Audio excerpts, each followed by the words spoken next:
Alors, le concept de la puce électronique est un concept qui m'a été inspiré en relation avec les croyances de certaines personnes et des éléments bloquants dans leur développement personnel.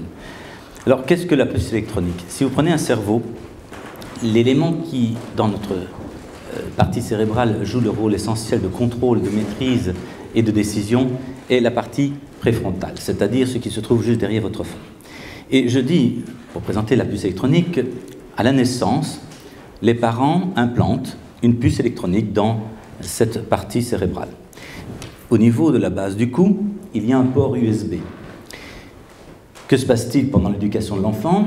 Les parents branchent leur port USB et transmettent un certain nombre de référentiels. Ça s'appelle des valeurs morales, des codes, des limites, des règles.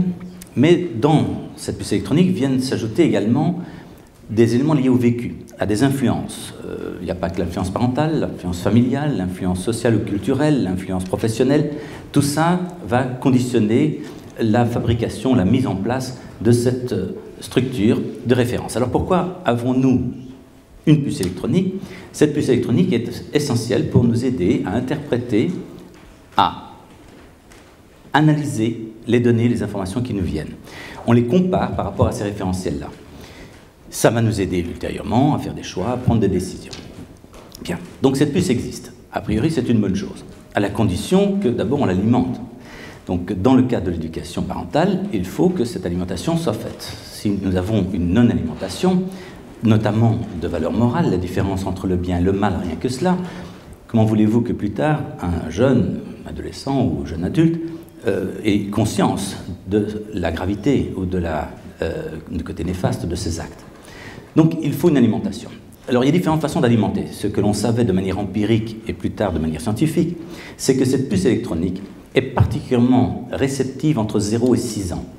Autrement dit, entre 0 et 6 ans, les informations qui sont impactées, je dirais, incluses dans la puce électronique, sont pratiquement indélébiles.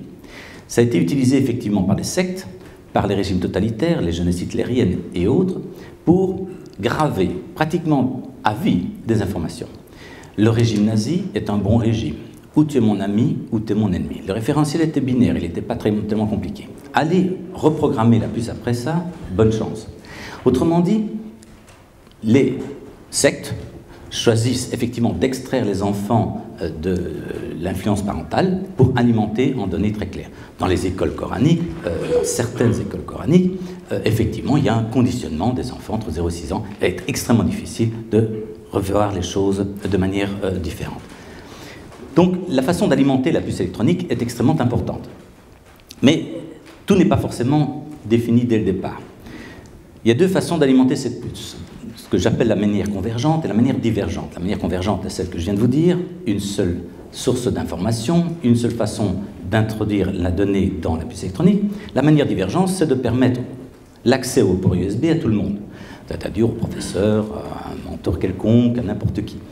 Alors, quels sont les avantages et inconvénients des deux? Comme je viens de vous dire, quand c'est une approche convergente, c'est quasi indélébile, mais l'inconvénient, c'est que les personnes perdent tout esprit critique, perdent leur créativité et perdent une capacité à prendre des décisions complexes.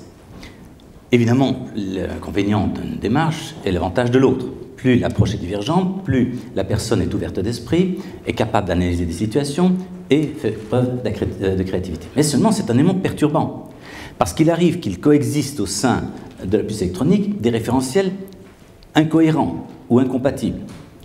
Prenons l'exemple de ce jeune adolescent qui dit « Papa, lorsque tel homme politique a dit « Je vous prie de vous taire, ne critiquez pas telle personne parce que grâce à elle, vous avez du travail, c'est immoral, papa. » Ben oui, c'est immoral, mon fils, parce que la fin ne justifie pas les moyens. Oui, mais lui, il a une fonction de ministre ou de président. Toi, tu es un petit trou du cul. Hein? Regarde les choses en face. Donc, qui a raison? Le président ou le père?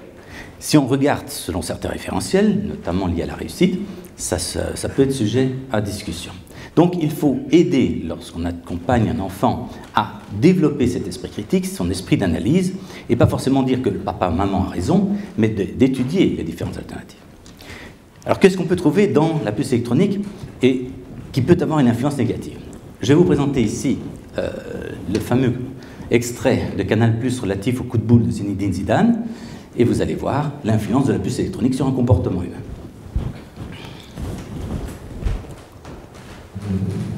De me tirer le maillot et je lui dis s'il le veut, je le change à la fin du match. À ce moment-là, vous revenez. En fait, oui, parce qu'en fait, c'est quelque chose qui, de toute façon, se fait très vite. Voilà, en fait, c'est des mots, comme je vous dis, qui me touchent au plus profond de moi. Vous pouvez les redire, parce que tout le monde a envie de savoir ce qu'il a été dit. Non, en fait, je vous dis, ça serait très grave, en fait. C'est des choses qui, voilà, en fait, c'est des choses très personnelles, donc ça touche à votre... Oui, c'est un peu, parce que la maman, la sœur, enfin... La maman, la sœur... Et puis c'est des mots très durs, quoi. Donc vous écoutez une fois, vous essayez de partir, c'est ce que je fais, parce que je m'en vais, en fait.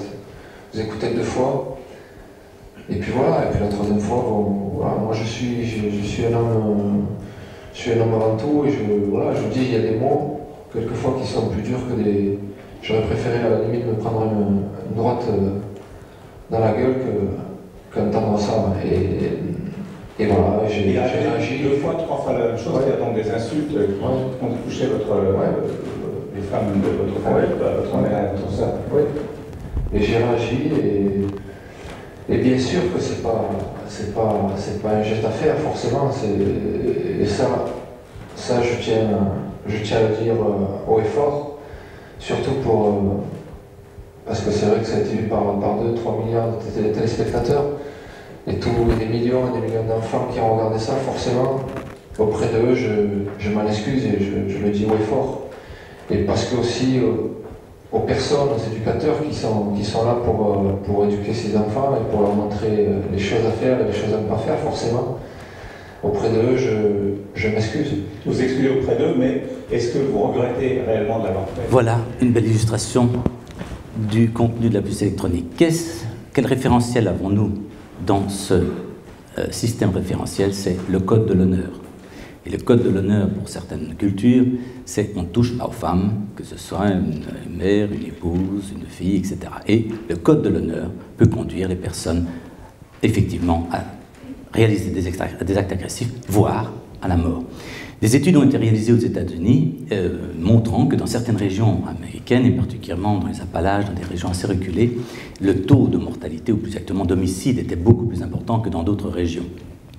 Et quand ils ont regardé, effectivement, recherché les causes, ils se sont rendus compte que c'était des immigrés de 1e ou 2e génération qui venaient de contrées comme le nord de la Grande-Bretagne, certains pays de l'Est, la Sicile, etc., où le code de l'honneur est extrêmement présent.